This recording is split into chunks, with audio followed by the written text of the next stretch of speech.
দাপটের ৬২৫ দিন, বড় রেকর্ডের পথে আর্জেন্টিনা।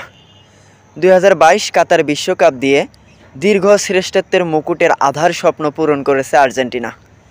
তিনবারের বিশ্ব চ্যাম্পিয়নরা পরের বছরে ২০২৩-এ ৬ এপ্রিল পুরুষ ফুটবলের র্যাঙ্কিংয়ে নাম্বার 1 হয়। এরপর থেকে টানা ২০ মাস সেই শীর্ষস্থান ধরে রেখেছে লিওনেল স্ক্যালোনির দল।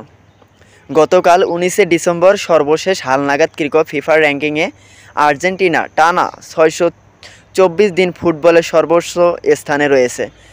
বছরের শেষে যা দাঁড়াবে ৬৩৬ দিনে।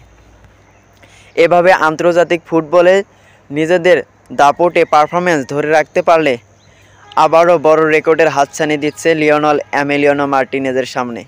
রেকর্ডের খাতায় এখন তাদের সামনে রয়েছে স্পেন, যারা ২০১১ সালের ২১শে সেপ্টেম্বর থেকে ২০১৪ সালের ১৭ জুন ১০৩০ দিন পুরুষ ফুটবলের শীর্ষ অবস্থানে ছিল। কিন্তু সব মিলিয়ে দীর্ঘ সময় শীর্ষে থাকার দিক থেকে তাদের চেয়ে সেরা ৩টি রেকর্ড রয়েছে। অর্থাৎ স্পেনের অবস্থান তালিকায় চতুর্থ আর আর্জেন্টিনা রয়েছে ৫-এ। ফিফার র্যাঙ্কিংয়ে সবচেয়ে লম্বা সময় ধরে ১ নম্বরে থাকার রেকর্ড রয়েছে ব্রাজিলের। শীর্ষ দুটি রেকর্ডেই সর্বোচ্চ ৫ বারের বিশ্ব চ্যাম্পিয়নদের দখলে।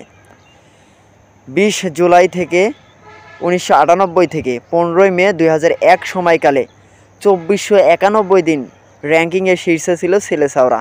এছাড়া পরের আরেকটি মেয়াদে ৩ জুলাই ২০০২ থেকে ১৭ জানুয়ারি ২০০৭ পর্যন্ত তাদের এই র্যাঙ্কিং দাপট ছিল ১৬৫৯ দিন। এই দুটি এখন পর্যন্ত সর্বকালের সবচেয়ে লম্বা সময় দীর্ঘ থাকার রেকর্ড।